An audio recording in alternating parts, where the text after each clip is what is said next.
How has Axiom helped you develop relationships with struggling students? How much time it took me to run these reports. And like I said, I'm pretty good at running queries. I'm also really good at pivot tables in Excel.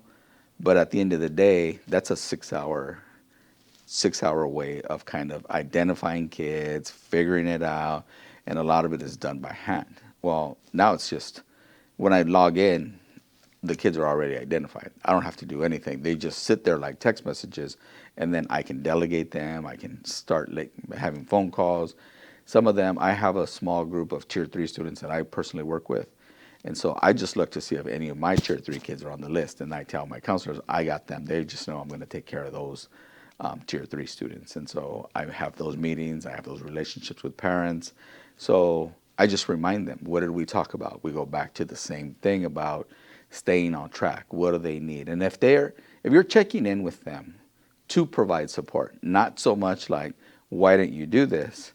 It's more of, how can I help you get back on track? Like, it looks like you slipped a little bit. What happened? How can we help? What do you need? And the conversations start like that. What do you need to get you back on track? Not, why did you do this? It's not a negative conversation. It's a, how can I help you get back on track? Because it starts with, 5 missing assignments. Okay, 5 is doable. 50 is hard. 50 is hard to recover from. And sometimes because we waited, it got to 40 or 50. And now now we just focus on 1 or 2 classes, where when we catch them early, we focus on the one they start to drop in first. And then we teach them the skills of self-advocating, staying after school for tutoring, attending lunch or before school tutoring, buddying, maybe giving them a 7th period if that's kind of what they need, identifying maybe they don't have a quiet place to work. Our library is open later. Here's an opportunity for you to work. If you need some support, here's what we can do. We did find a couple students who had chores right away, right after school.